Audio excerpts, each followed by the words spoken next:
Hi guys, welcome to the Bullshit News. Isn't our planet an amazing place to live? We have a protective magnetosphere which protects us from harmful cosmic radiation. Without that, we would have no biodiversity at all on this Earth. Not only that, it provides us with everything that we need, our essentials: oxygen, water, and food. It's not just the planet, it's actually the position of the planet as well, with conjunction with the sun. It's just the right distance for all the water on this planet not to be in the form of ice. If it was 1,000 miles away, most of it would be in ice. If it was 1,000 miles closer than what it is right now, most of the water would be gaseous, would be vapor, and there'd be no life on the planet, either way. It's not just food, water, a magnetosphere to protect us from harmful cosmic radiation. And let's not forget another important thing that is, I guarantee you, hardly ever thought about: gravity. But one of the remarkable anomalies to me that takes place is the solar eclipse. Because we know how big the sun is, we know how big the moon is. It's 400 times smaller than the sun.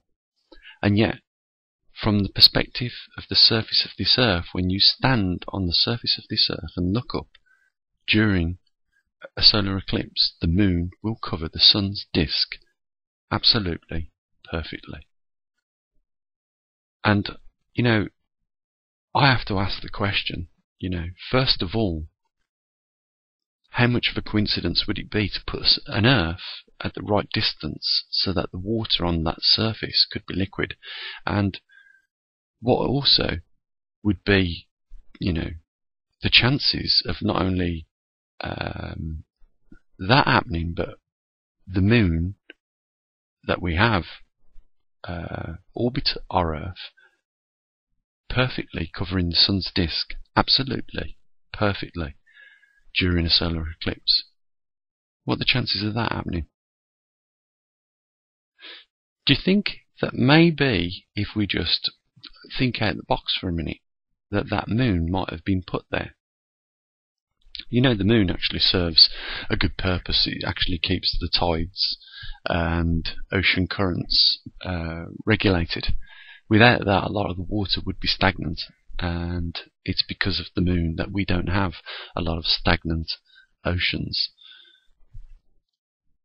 So, if ever one of these anomalies that naturally occur should change, then you can expect that it's going to have a massive effect on everything on this planet.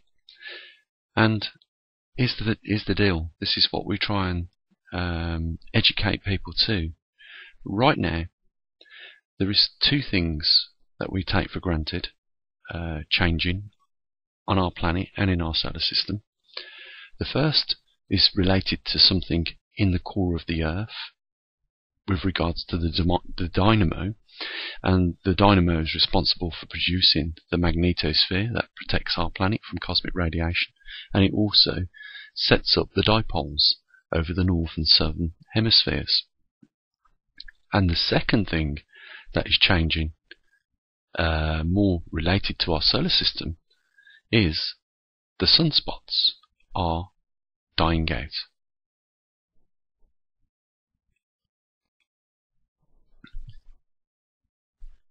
As you can see, no sunspots. And if we look at the last 3 solar cycles on Pole Shift News, you'll see that they've been dropping off over the last 3 consecutive solar cycles. And we're about here at the moment on this solar cycle around 2018. And you do get periods of time during the end of a solar cycle where there is no sunspots. But there is more to this. And that's why it's so important. And what that is that these sunspots have been dropping off through solar cycle 22, 23 and 24. And as a result of that, when we look at the space environment overview, we see that when sunspots drop off, the quantities of cosmic rays increase. And this was just towards the end of solar cycle 23.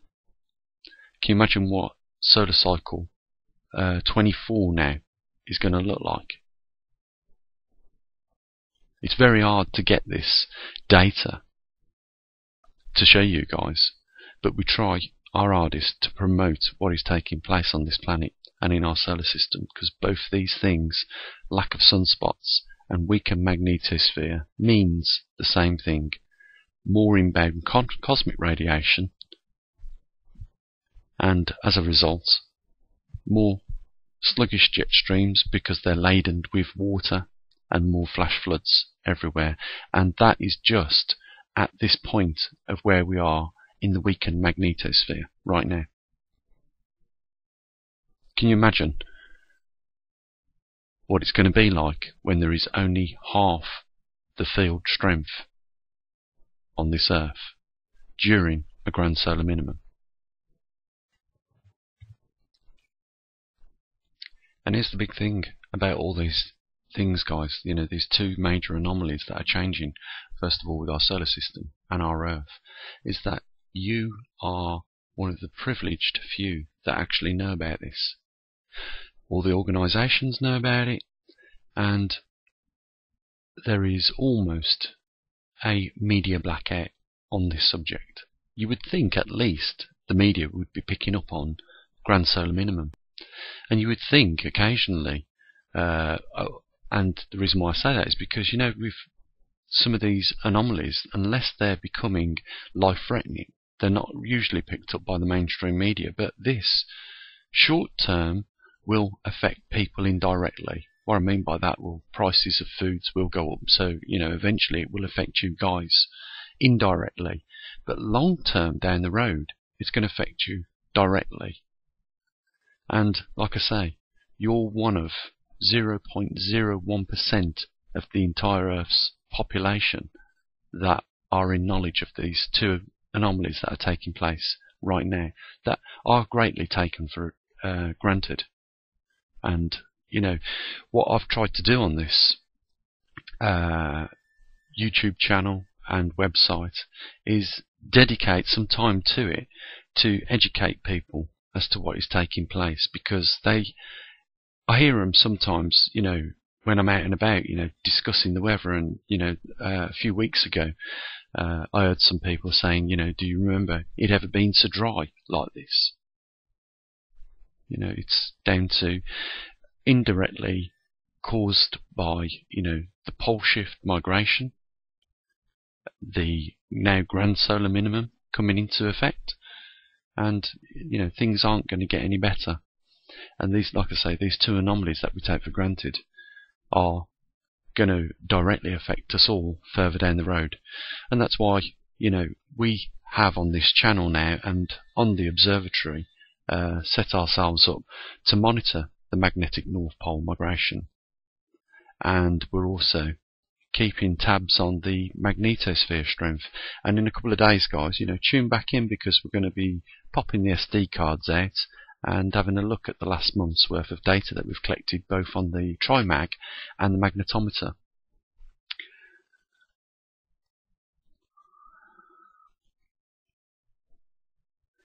Now, with regards to the YouTube channel, we've had nearly 100 subscribers gained over the last 3 days, and we've had some success with one of the videos that we put up. As you can see, the last video has had over 6,000 views over the last 3 days. Now, the thing is with this is that we've had 6,000 people view it, and out of those 6,000 people, not one thought this topic was worth supporting in any form, fashion. And it's really frustrating for me. Is, you know, we're running a website, we're providing lots of live data on volcanoes, earthquakes, solar activity, sea ice extent, space weather. You know, we're running equipment now that we built and, you know, developed over a long period of time, and that tracks the magnetic North Pole, and also now we're tracking the magnetosphere strength. And, you know, it just needs a little bit more support from a few more of you guys out there. So, you know, I'll mention it again. You know, the link's there, guys. I'm just hoping that some of you out there realize what I'm trying to do. I'm trying to educate people as to what's going on in their world, and try and help them not take these things for granted, because we're about to witness at least two of these things that we take regularly on a daily basis for granted change significantly, and with that change our lives. So please, the link's down there if you want to support. I can only say what I usually do. Big thank you to you guys that do. And with that, I hope you have a great weekend. Sorry, a great week. What am I doing? We've just finished the weekend. But I hope you have a great week. And like I say, in a few days we'll pluck out the SD cards and put that extra data up onto the website. So I'll say what I usually do. Bye for now.